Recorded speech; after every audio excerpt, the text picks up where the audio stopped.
गोस्वामी जी महाराज पूर्व प्रसंग में श्री अयोध्या कांड की कथा प्रारंभ किए। सर्वप्रथम भगवान श्री शंकर जी की वंदना किए। इसके बाद भगवान श्री राम जी के मुख कमल की जो श्री है, शोभा है, उनकी वंदना किए और फिर भगवान श्री सीताराम जी की वंदना किए।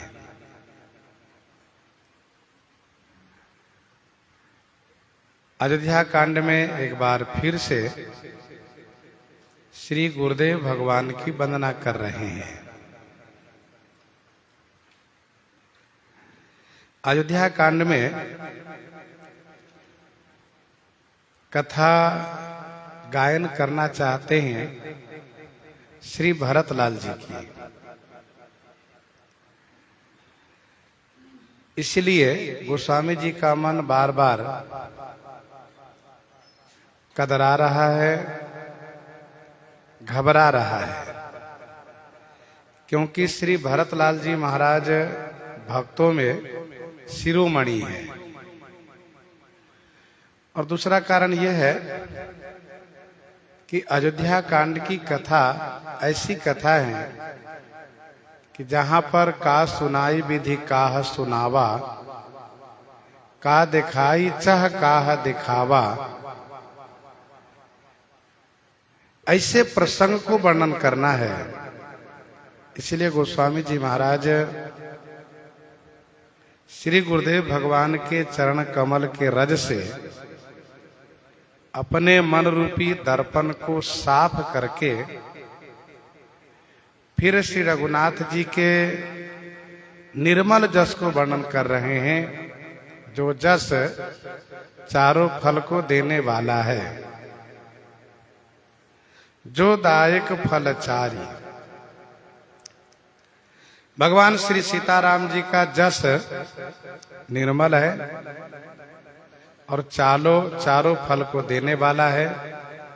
चारों फल अर्थात अर्थ, धर्म, काम और मोक्ष, इन चारों को देने वाला है।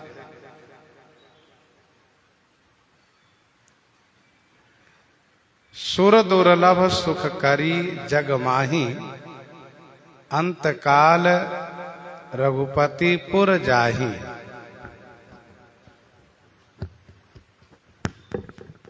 पंखा नहीं चलेगा, वो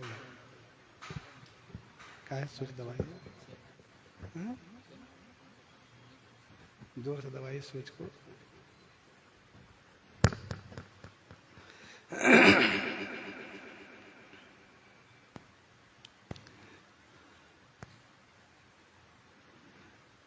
तो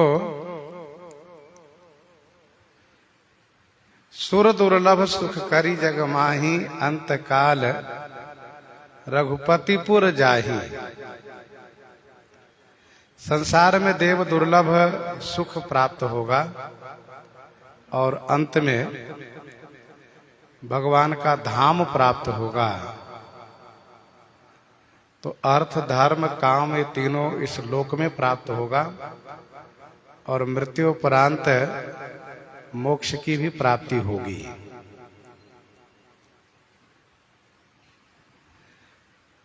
अब आगे गोस्वामी जी महाराज कथा प्रारंभ कर रहे हैं।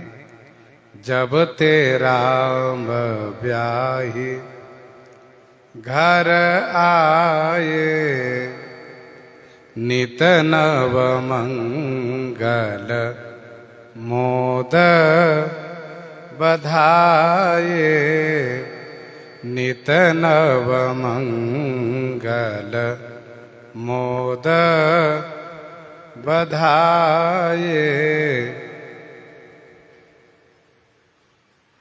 जब ते राम ब्याही घर आए, नित नव मंगल मोद बधाए। जब ते माने जब से भगवान श्री राम जी विवाह करके घर में आए हैं, तब से नित नव मंगल मोद बधाए। नित्य, नव माने नए, मंगलोत्सव, आनंदोत्सव और बधैया हो रही है।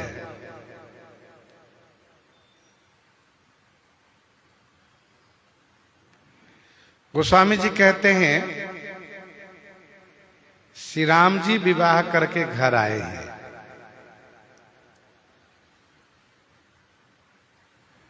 ऐसा भी तो कह सकते थे कि श्री अवधेश जी अपने पुत्रों को ब्याह करा के घर लाए हैं, परंतु ऐसा गोस्वामी जी ने नहीं कहा। क्यों नहीं कहा? इसलिए कि यह विवाह श्री राम जी के पराक्रम से संपन्न हुआ है। श्री राम जी अपने पुरुषार्थ से विवाह किए हैं और अपने विवाह के साथ साथ तीनों भाइयों के भी विवाह करवाए हैं। इसलिए गोस्वामी जी ने कहा, जब ते राम ब्याही घर आए, भाईन सहित ब्याही घर आए रघुकुल चंद। नितनव मंगल मोद बधाए।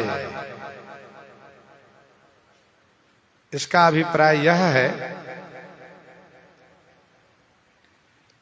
कि जब श्री राम जी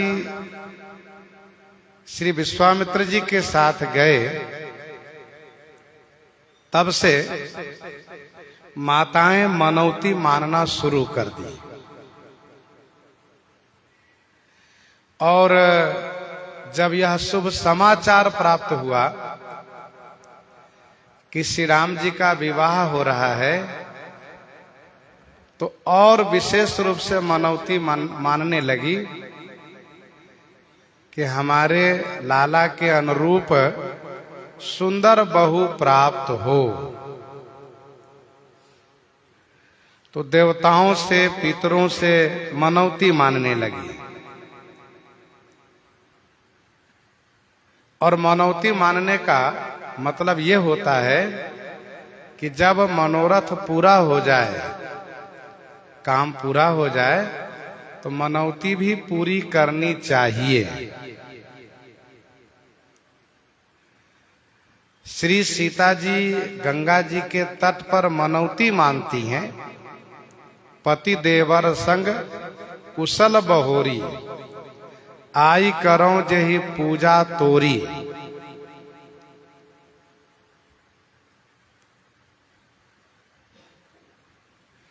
और जब वापस आती हैं तो श्री सीता जी पूजा करती हैं, तब सीता पूजी सुरसरी।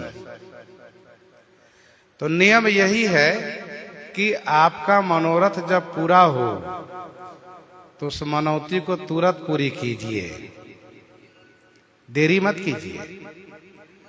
तो माताएं जो मनौती की थी कि इनके अनुरूप दुल्हन जब प्राप्त होंगी तो मैं इस प्रकार से पूजा करूंगी, इसीलिए अब श्री कौशल्या आदि माताएं पूजन करने में लगी हैं। देव पितर पूजे विधिनी की, पूजी सकल वासना जी की।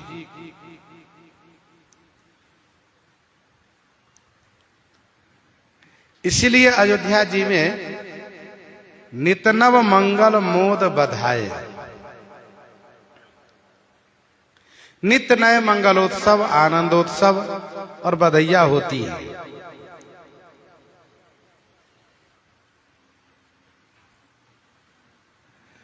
गोस्वामी जी महाराज बालकांड में यह कह चुके हैं कि सातों कांड यह मानो 7 सीढ़ी है।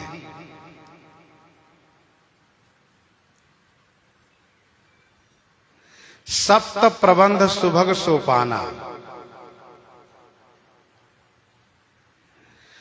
तो ये सातों कांड 7 सीढ़ी है और सीढ़ी बनाने का एक नियम होता है। प्रथम सीढ़ी बनाने के बाद जब दूसरी सीढ़ी बनाते हैं तो प्रथम सीढ़ी के कुछ अंश को दबा करके फिर दूसरी सीढ़ी बनाई जाती है।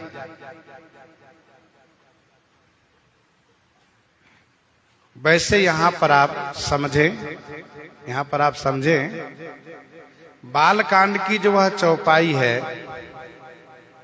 कि आए ब्याही राम घर जबते,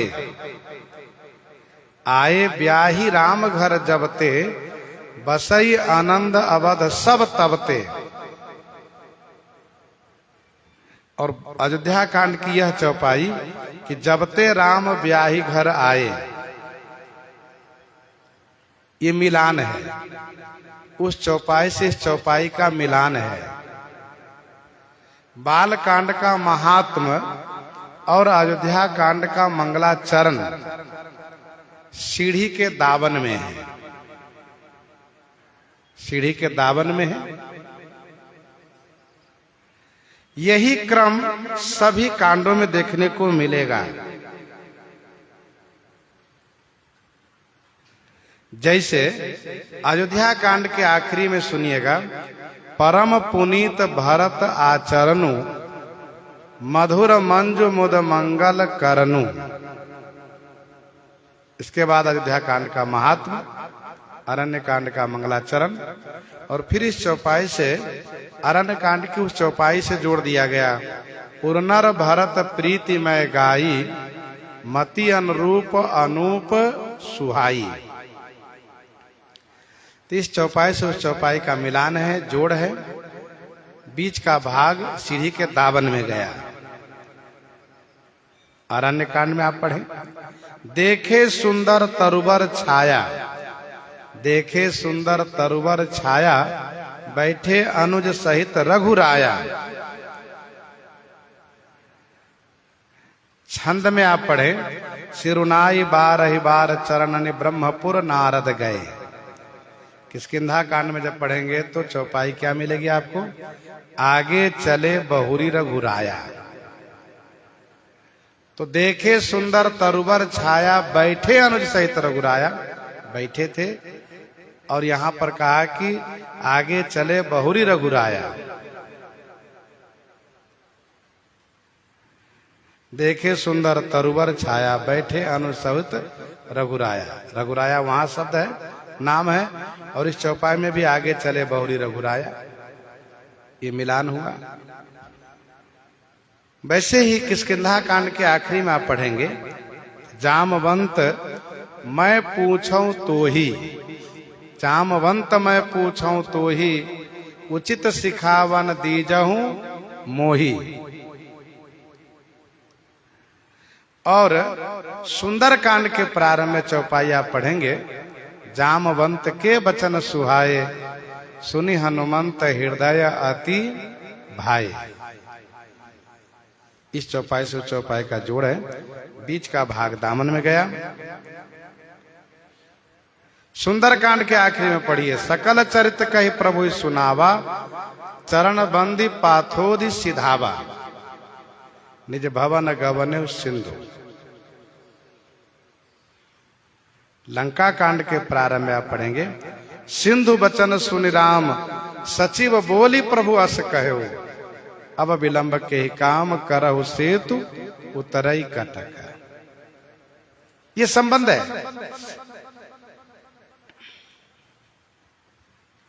लंका कांड के आखिरी में पढ़ेंगे, प्रभु हनुमंत ही कहा बुझाई, प्रभु हनुमंत ही कहा बुझाई, धरि बटु रूप अवधपुर जाई, धरि बटु रूप अवधपुर जाई। प्रभु हनुमंत ही कहा बुझाई, धरि बटु रूप अवधपुर जाई।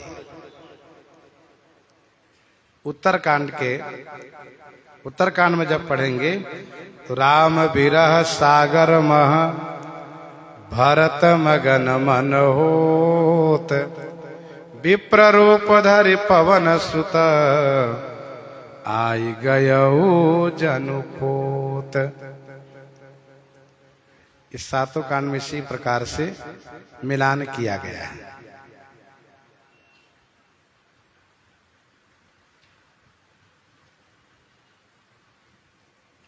यही महारुचिर सप्त सोपाना, सप्त प्रबंध सुभग सोपाना। तो जब ते राम ब्याही घर आए, नित नव मंगल मोद बधाए, भुवन चारि दस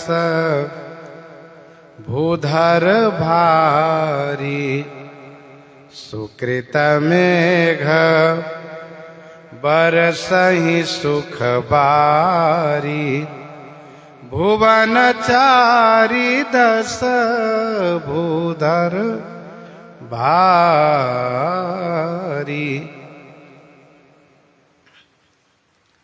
भुवन चारि दस भूधर भारी, सुकृत मेघ बरसहि सुख बारी।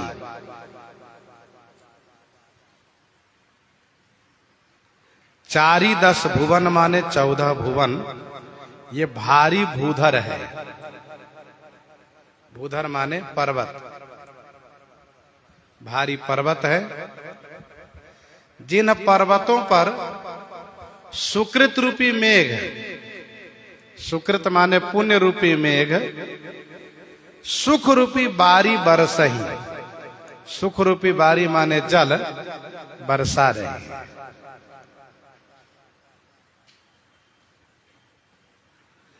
भुवन चारि दस भूधर भारी, सुकृत मेघ बरसहि सुख बारी। 14 भुवन है, जिसे 14 लोक भी कहते हैं। भू भुवः स्वः जनः महा तपः सत, ये 7 ऊपर के लोक है। भू भुवः स्वः जनः महा तपः सत। और अतल, बीतल, सुतल, तलातल, रसातल, महातल और पाताल, ये 7 नीचे के। अतल, बीतल, सुतल, तलातल, रसातल, महातल और पाताल, यही 14 भुवन है।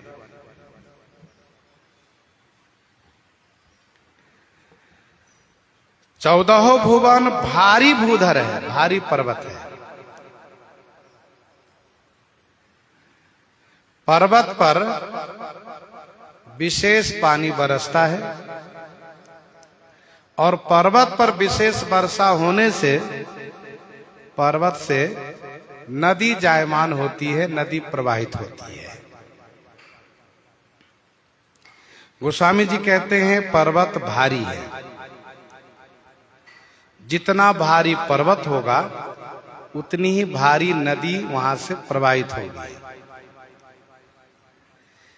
आप उत्तराखंड की यात्रा में जाते हैं, हिमालय में बड़े बड़े पर्वत हैं, तो वहां से बड़ी बड़ी नदी प्रवाहित हो रही है। चित्रकूट में आप देखिए अनसुईया पर्वत, देखिए कितना बड़ा पर्वत है। गुप्त गोदावरी वाले पर्वत को देखिए। तो भारी पर्वत से भारी नदी निकलती है। स्रवहि शैल जन निर्झर भारी, सोनित सरी कादर भयकारी, पाप पहाड़ प्रगट भय सोई, ये सब रूपक गोस्वामी जी दिए हैं। सुकृत मेघ, सुकृत रूपी मेघ सुख रूपी बारी माने जल को बरसा रहे हैं। सुकृत ये किनका है? तो श्री चक्रवर्ती महाराज अवधेश जी का है। इनके सुकृत रूपी मेघ 14 भुवन रूपी पर्वतों पर सुख रूपी जल को बरसा रहा है, झमझम झमझम बरसा रहा है। इसका मतलब यह हुआ कि श्री अवधेश जी के सुकृत से 14 भुवन के प्राणी, 14 भुवन के लोग सब सुखी रहते हैं, क्योंकि वर्षा हो रही है सुख रूपी जल की। श्री चक्रवर्ती जी का सुकृत कैसा है? कहा तुम गुरु विप्र, तुम गुरु विप्र, धेनु सुर सेवी, तुम गुरु विप्र, धेनु सुर सेवी, तसी पुनीत को शल्या देवी, सुकृति तुम समान जग माही, भयउ न है को होने नाही, भयउ न है को होने नाही।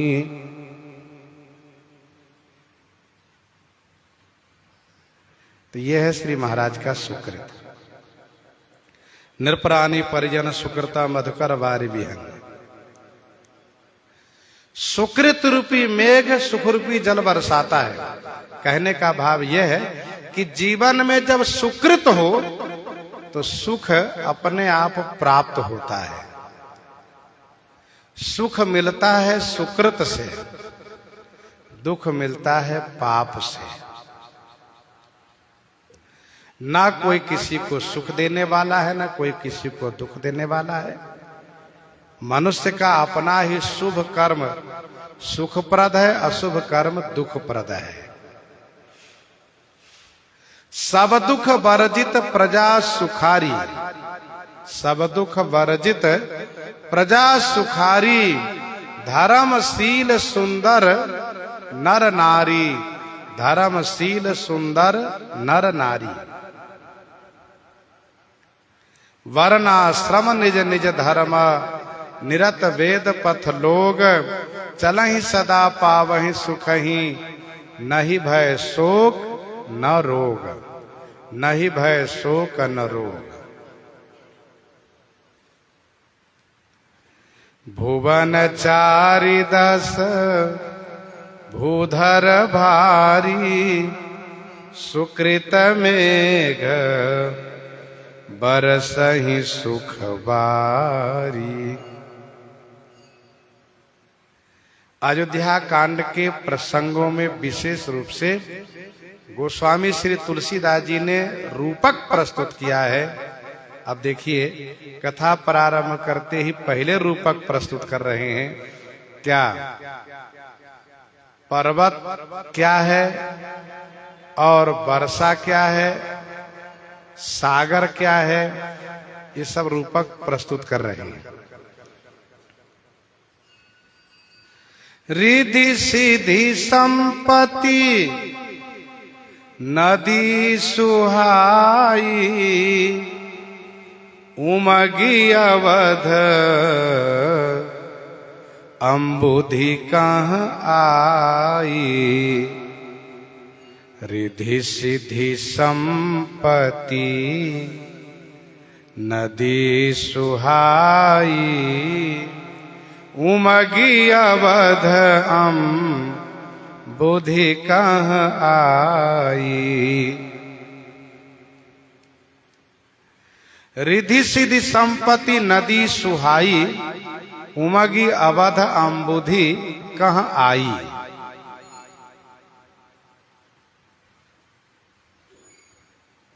रिद्धि सिद्धि और संपत्ति, ये सुहाई माने सुंदर नदी है। उमगी माने उमड़ करके, भर करके। अवध अम्बुधि कहाँ आई। श्री अयोध्या रूपी अम्बुधि माने सागर के लिए आई हैं। एक बात ध्यान दीजिएगा, संसार में जहां भी पानी दिखाई दे रहा है, जल दिखाई दे रहा है, वह सब जल सागर का है। सागर से ही जल जाकर के मेघ बनता है और फिर मेघ के द्वारा पूरे विश्व में वर्षण होता है और फिर इसके बाद सिमट करके सागर में ही पहुंच जाता है। सागर का जल मेघ बना, मेघ के द्वारा फिर सब जगह वर्षा हुई और सब जगह से सिमट करके सबको लाभान्वित करते हुए ये जल फिर सागर में पहुंचा। वैसे ही श्री अवध सागर है, श्री अयोध्या जी अम्बुधि हैं, यहां से ही सबको सुख प्राप्त हो रहा है। क्यों? इसलिए कि यहाँ के राजा पूर्ण धर्मात्मा हैं और इनके धर्म के प्रभाव से, पुण्य के प्रभाव से इनके संपूर्ण राज्य में सुख प्राप्त हो रहा है। और फिर सब जगह से रिद्धि सिद्धि संपत्ति नदी, रिद्धि सिद्धि संपत्ति रूप नदी बन करके ये अयोध्या जी में ही आ रही है।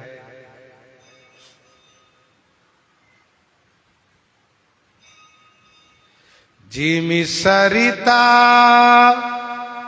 सागर मह जाई, जिमि सरिता सागर मह जाही, यद्यपि ताहि कामना नाई, तिमि सुख संपत्ति बिनहि बुलाए, धर्मशील पही जाहि सुभाए, धर्मशील पही जाहि सुभाए।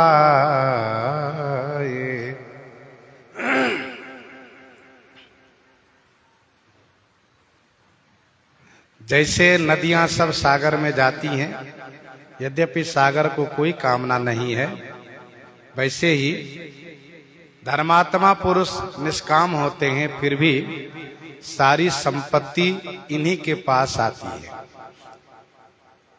लोग कहते हैं बड़े लोगों के पास ही धन जाता है। क्यों नहीं जाएगा? क्योंकि वो बड़े हुए हैं सुकृत से, इसलिए धन उन्हीं के पास जाता है। जहां धन है वहीं धन जाता है, जहां सागर है वहीं नदी का जल भी जाता है। काहे न नदी का जल कहीं और चला जाता है। रिद्धि सिद्धि संपत्ति नदी सुहाई। अच्छा, रिद्धि सिद्धि संपत्ति ये सुंदर नदी है, ध्यान दीजिएगा, सुंदर नदी है। पानी वाला नदी सुंदर भले न लगे, सावन भादों में जब नदियों में बाढ़ आती है तो लोग भले डर जाए कि नदी में बाढ़ आ गई है, वो सुंदर भले न लगे, भरी क्रोध जल जाई न जोई, लेकिन रिद्धि सिद्धि संपत्ति रूपी नदी चाहे जितना अधिक भर करके प्रवाहित हो, उसमें जितनी बाढ़ आ जाए किसी को बुरा नहीं लगता, सबको अच्छा लगता, बहुत बढ़िया है। जहां जितना अधिक धन आवे वहां उतना ही उनको अच्छा लगता है।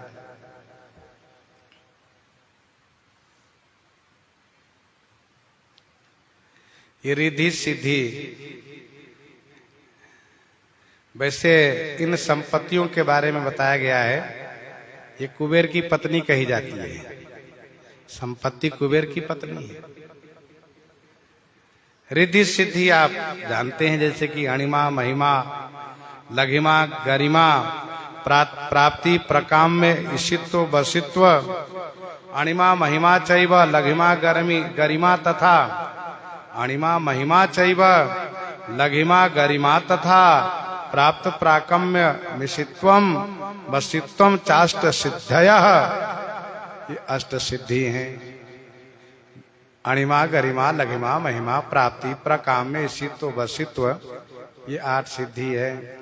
नवनिधि है महापद्मश्च पद्मश्च शंखो मकर कच्छपौ मुकुंद कुंद नीलश्च खरवश्च निधियो नवः, खरवश्च निधियो नवः, ये नवनिधि हैं।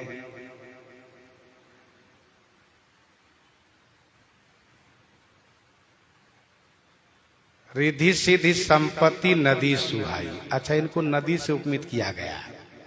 क्यों? जैसे नदी चल होती है, नदी हमेशा प्रवाहित रहती है। नदी को यदि कोई रोकना चाहेगा तो फिर वहीं पर समस्या खड़ी हो जाएगी। नदी की धारा रोक दीजिएगा तो पानी बढ़ेगा, पानी बढ़ने से फिर तट डूबेगा, लोगों को समस्या होगी। वैसे ही संपत्ति चल होती है, इसको यदि कोई रोकता है, अपने घर भरना शुरू कर देता है, तो परिणाम बुरा होता है।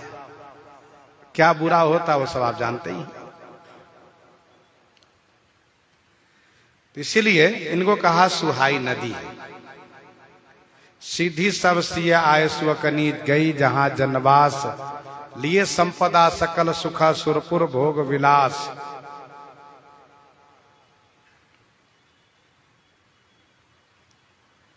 रमानाथ जहां राजा सोपुर बरनी की जाए, अनिमादिक सुख संपदा रही अवध सब छाई।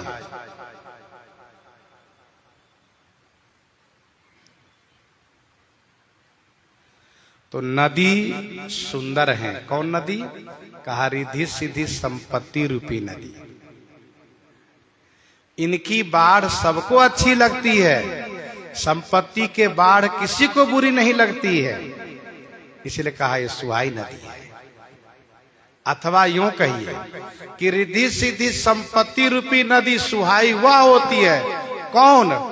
जिसमें न्यायोपार्जित धन हो और जिसमें अन्याय पूर्वक धन संग्रह हो, धन का आगमन हो, अन्यायोपार्जित धन हो, तो वह नदी सुहाई नहीं हो सकती, भयावह होती है, उसका परिणाम बुरा होगा। न्याय से जो धन आता है वह सुखद होता है। तो नदी सब चल होती है। विनय पत्रिका 82 पद में गोस्वामी जी ने लिखा कि यद्यपि, सियाराम 86 पद में, यद्यपि परम चपल श्री संतत थिर न रहती कबहू। यद्यपि परम चपल श्री संतत थिर न रहती कबहू। ये परम चंचल है, कभी स्थिर नहीं रहती हैं। स्थिर कहाँ होती हैं? कहा हरिपद पंकज पाई अचल भई कर्म वचन मन हूं। जहां हरि का चरण हो वहीं पर स्थिर हो जाती है। और इसीलिए सुंदरकांड की उस चौपाई को स्मरण कीजिए।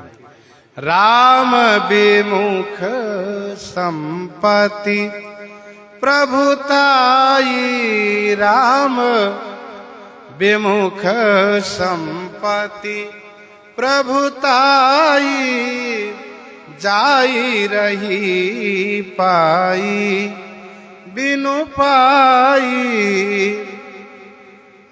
राम विमुख संपत्ति प्रभुताई, जाई रही पाई बिनु पाई। हनुमान जी महाराज कहते हैं, सुनो दशानन, राम चरण पंकज उर धरऊ, लंका अचल राज तुम करो। भगवान श्री राम जी के चरण को हृदय में धारण करो और लंका में अस्थाई पूर्वक राज्य करो। इसका मतलब यह है कि संसार में लोग लक्ष्मी जी को तो चाहते हैं, लेकिन लक्ष्मी पति जी को नहीं चाहते। दीपावली के दिन देखिएगा लक्ष्मी जी की सब पूजा करेंगे। क्यों? कहते लक्ष्मी जी हमारे घर आवे, हमारे घर आवे। आएंगी जरूर, लेकिन लक्ष्मी पति जी की पूजा नहीं करते हैं। लक्ष्मी पति जी को, श्रीपति जी को नहीं वहां बसाते हैं। तो श्री जी आती तो हैं और वे कहती यहाँ तो मेरे स्वामी नहीं, यहाँ मैं रहकर क्या करूंगी।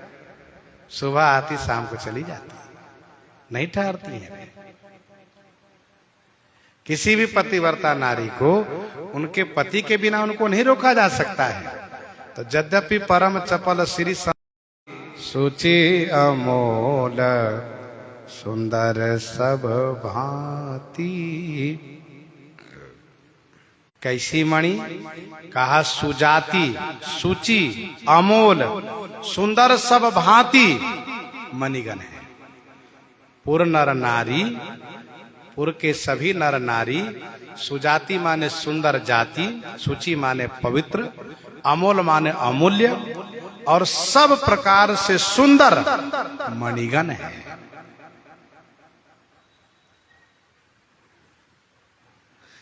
श्री अयोध्या जी को सागर कहा गोस्वामी जी ने, तो पूर्ववासियों को जलचर कहना चाहिए था।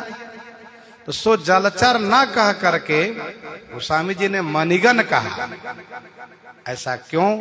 तो ऐसा इसलिए कि जलचर विभूति, तो इसलिए जलचर न कह करके मणिगण कहा।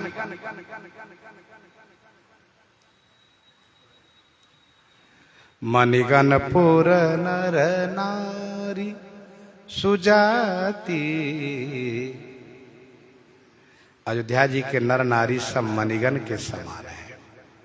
सुजाति माने सुंदर श्रेष्ठ जाति के मणिगण है, पवित्र हैं, अमूल्य हैं, सब प्रकार से। नारी सकल परम गति के अधिकारी, सकल परम गति के अधिकारी, और सब प्रकार से सुंदर है। श्रीमद् वाल्मीकि रामायण बालकांड के 6वें सर्ग में पढ़ना चाहिए। अयोध्या वासियों का वर्णन है वहां। मणिगण पुर नर नारी सुजाति, सूची अमोल सुंदर सब भांति। पुर नर नारी रूपी जो मणिगण है वह सुजाति मणि है, पवित्र मणि है, अमूल्य मणि है, सब प्रकार से देखने में सुंदर मणि है। कहीं न जाई कछु नगर विभूति, कहीं न जाई कछु नगर विभूति। जनु इतनीये बिरंची करतूती, जनु इतनीये बिरंची करतूती। कहीं न जाई कछु नगर विभूति। नगर विभूति कछु न कही जाए। नगर की विभूति, नगर का ऐश्वर्य कुछ भी नहीं कहा जा सकता। जनु इतनीय विरंची करतूती।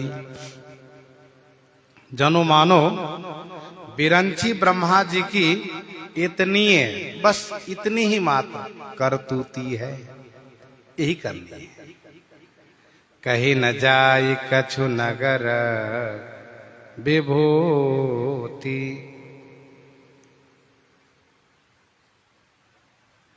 नगर का ऐश्वर्य कुछ भी नहीं कहते बनता है। मानो ब्रह्मा जी की मात्र इतनी ही करतूती है, उन्होंने अपनी सारी करतूती लगा दी, अब इसके आगे उनकी कोई करतूती नहीं है। यह है श्री अयोध्या जी का ऐश्वर्य,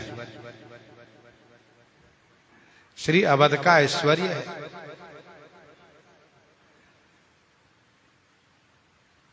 गोस्वामी जी कहते मानो, ऐसा है नहीं, मानो, क्योंकि अवध श्री ब्रह्मा जी द्वारा निर्मित नहीं है।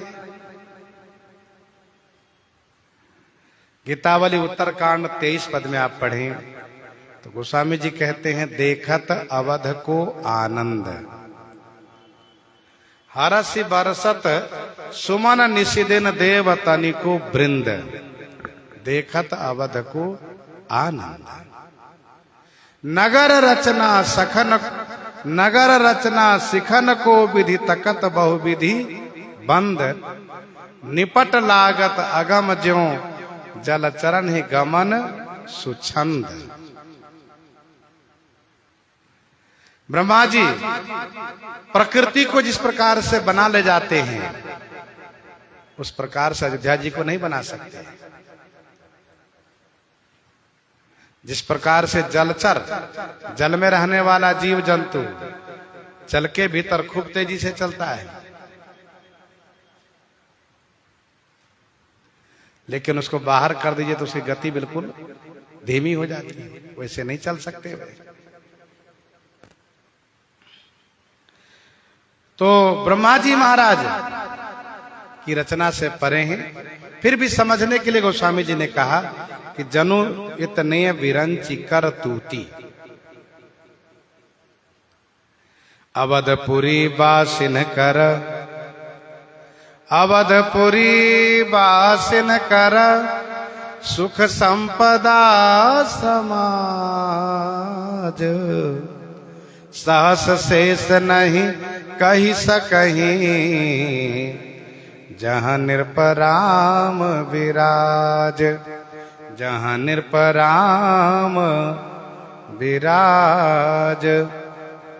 नारदादि सनकादि मुनीसा, नारदादि सनकादि मुनीसा, दर्शन लागी कोसलाधीसा,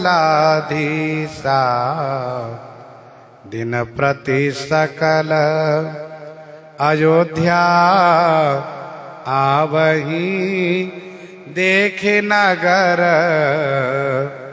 विराग बिसरावही, देखे नगर विराग बिसरावही। श्री अयोध्या जी को देख करके नारदादि सनकादि जी का वैराग्य ढीला पड़ जाता है, वैराग भुला जाते हैं वे। तो यह है श्री अयोध्या जी, जनु इतने बिरंची करतूती, सब विधि सब पुर लोग सुखारी, सब विधि सब पुर लोग सुखारी, रामचंद्र मुख चंद्र निहारी, रामचंद्र मुख चंद्र निहारी, सब विधि सब पुर लोग सुखारी। सब पुर लोग रामचंद्र मुख चंद्र निहारी, सब विधि सुखारी। पुर के सभी लोग, नर हो या नारी, बालक हो या वृद्ध, भगवान श्री रामचंद्र जी के मुख चंद्र को अवलोकन करके सब प्रकार से सुखी रहते हैं।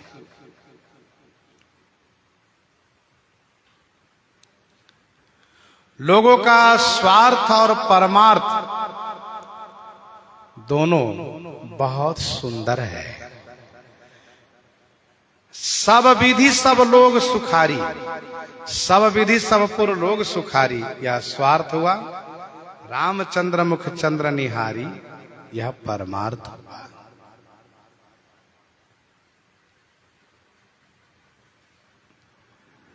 भगवान श्री रामचंद्र जी के मुख चंद्र को अवलोकन करके अयोध्या के सभी नर नारी सब प्रकार से सुखी रहते हैं। ध्यान दीजिएगा, सागर को,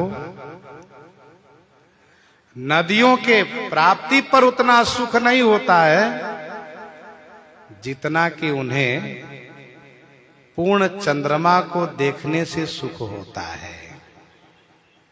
चंद्रमा को देखते ही सागर तरंगित होने लगता है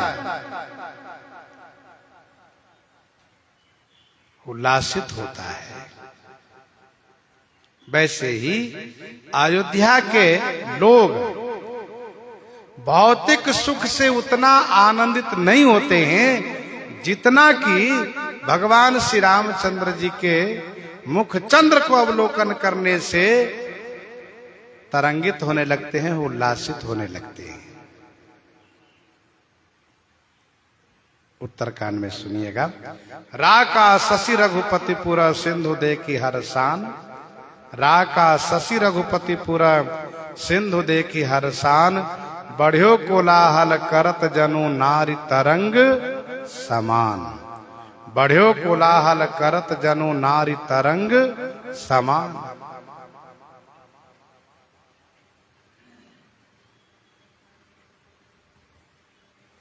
भगवान श्री रामचंद्र जी के मुख चंद्र को अवलोकन करके सब लोग सब प्रकार से सुखी रहते हैं।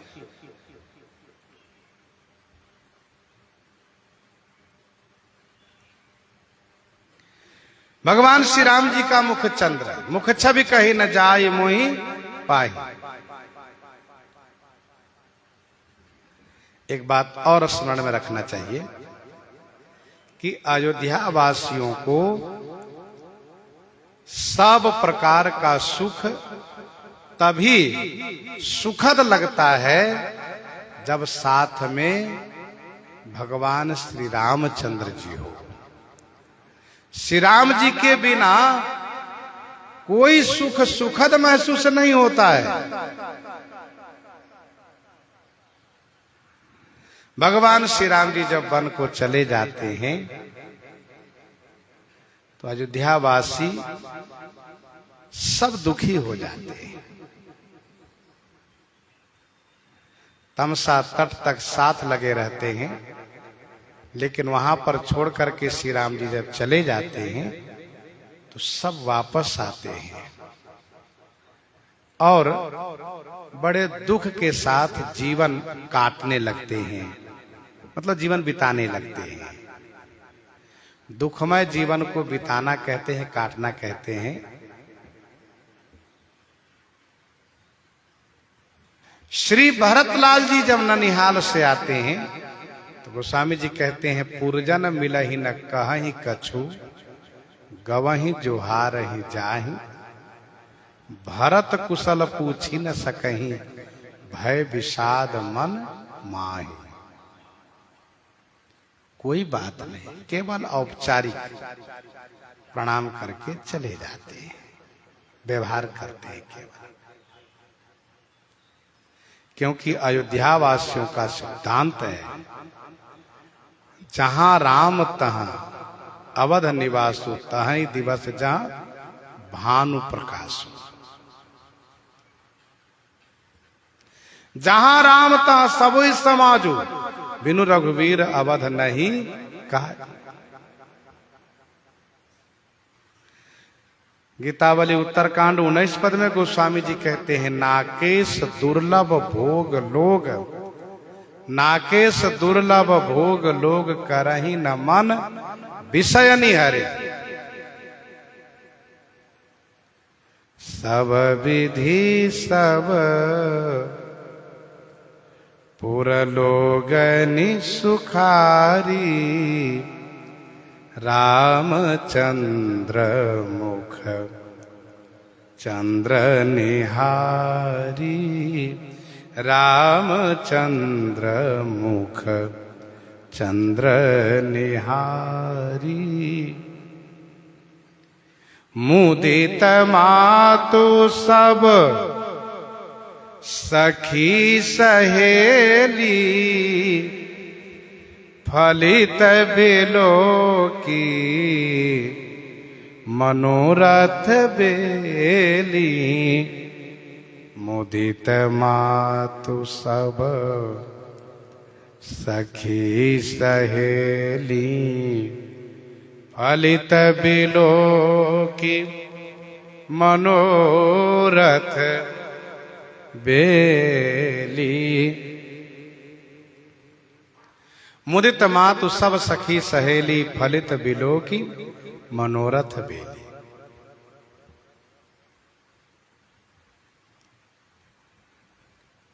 सब सखी सहेली के साथ सब माता मुदित माने प्रसन्न रहती है। क्या सोच करके? तो कहा कि मनोरथ बेली फलित बिलो की। मनोरथ रूपी बेली माने लता को फलित देख करके, यह सोच करके कि मेरे सारे मनोरथ पूरे हो गए, बहुत आनंदित रहती है। ध्यान दीजिएगा, 4 चौपाई में रूपक यानी चौथी चौपाई तक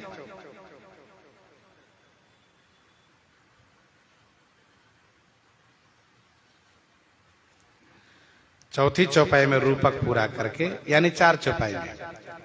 प्रथम चौपाई तो अयोध्या कांड के प्रारंभ में यह बात को प्रमाणित कर रही है कि बाल कांड से अयोध्या कांड का संबंध है। दूसरी, तीसरी, चौथी, 5वीं चौपाई, 4 चौपाई में रूपक प्रस्तुत किया गया। अब 6वीं चौपाई और 7वीं चौपाई, 8वीं चौपाई, इन 3 चौपाई में सबका सुख, जैसे कि 6वीं चौपाई में अयोध्या वासियों का सुख, 7वीं चौपाई में माताओं का सुख, 8वीं चौपाई में महाराज का सुख वर्णन कर रहे हैं। मुदित मातु सब सखी सहेली। सखी जो साथ में रहने वाली हैं, सखी हैं, सहेली हैं। सहेली वह अनुचरी है। सहेली से सखी का पद बड़ा है। यद्यपि व्यवहारिक जगत में सखी सहेली पर्यायवाची है, भाई इनकी सखी सहेली है, ऐसा कहा जाता है। अमुक की सखी सहेली है। लेकिन जब दोनों शब्द एक जगह है, तो इसका मतलब यह है कि सखी शब्द और सहेली शब्द में जो सखी पद पर है वो बड़ी है और सहेली छोटी है। सहेली अनुचरी भाव से और सखी बराबर भाव से है। सखी बराबर भाव से हैं और सहेली अनुचरी भाव से है। मुदित मातु सब सखी सहेली, फलित बिलो की मनोरथ बेली। ध्यान दीजिएगा, मनोरथ शब्द पुल्लिंग है और बेली शब्द स्त्रीलिंग है। यहां पर माताओं के मनोरथ से जोड़ा गया है, इसीलिए इसको बेली लता कहा गया है। इस मनोरथ को माताओं से जोड़ा गया है, तो माताओं के मनोरथ बेली माने लतावत है। और जब इस मनोरथ को महाराज से जोड़ा जाएगा, तो महाराज का मनोरथ पुल्लिंग वाचक होगा, तो वहां पर फूल कहा जाएगा। मोर मनोरथ सुरतरु फूला, मोर मनोरथ सुरतरु फूला, फरत करनि जिमि हतेउ समूला। मुदित मातु सब सखी सहेली, क्योंकि इनके मनोरथ रूपी लता फल गई है। माताओं के मनोरथ क्या थे? यही तो मनोरथ है कि हमारे चारों कुंवर को सुंदर सुंदर बहू मिले। जैसे हमारे राजकुमार हैं, वैसे ही इनकी पत्नी भी मिले, ये मनोरथ है इनके। गीतावली बालकांड 14 पद में गोस्वामी जी ने लिखा है, जब ज्योतिषी रूपधारी भगवान भोलेनाथ आए तो उन्होंने जन्म प्रसंग पर चर्चा करी। जन्म प्रसंग के बारे में भूतकाल, वर्तमान काल, भविष्य काल सब कुछ कहा। तो माताओं ने कहा कि आप तो ज्योतिष के विद्वान हैं, हमारे लाला का विवाह कैसा होगा, बहू कैसी होगी, ये भी बताए जाइए। तो बाबा ने कहा कि जब लाला बड़े हो जाएंगे, 15-16 वर्ष के होंगे, तब बक्सर निवासी सीधा आश्रम से चल करके श्री विश्वामित्र महाराज आएंगे। विश्वामित्र कहाँ? विश्वामित्र जी का नाम तो रघुवंश में प्रसिद्ध है। तो कहा जब बाबा विश्वामित्र जी आएंगे तो इनको मांगने आएंगे और मांग कर ले जाएंगे तो इनको विवाह भी करा देंगे। जन्म प्रसंग कहो कौशिक मिस सीए स्वयंवर गायो। ये मनोरथ था।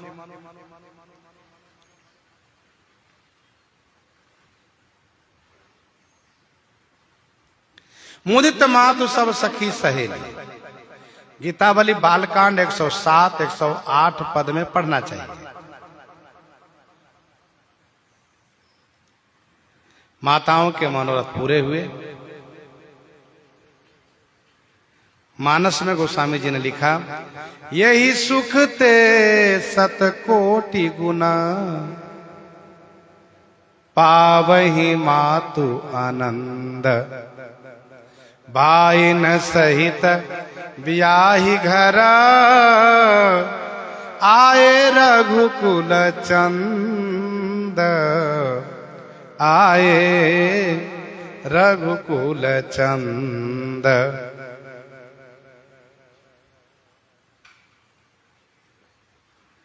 बैठे बरासन राम जानकी, मुदित मन दशरथ भये, तन पुलक पुनि पुनि देखी, अपने सुकृत सुरतरु फल नये, सुकृत सुरतरु फल नये।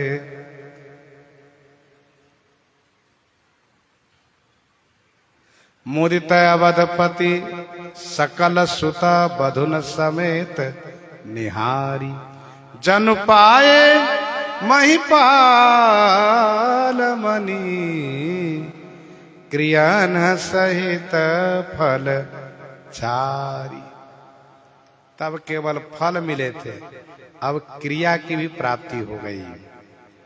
इसलिए मुदित मातु सब सखी सहेली, फलित बिलो की मनोरथ बेली, राम रूप गुण शील स्वभाव, प्रमुदित होई देखी सुनी राऊ। राम रूप गुण शील स्वभाव, प्रमुदित होई देखी सुनी राऊ।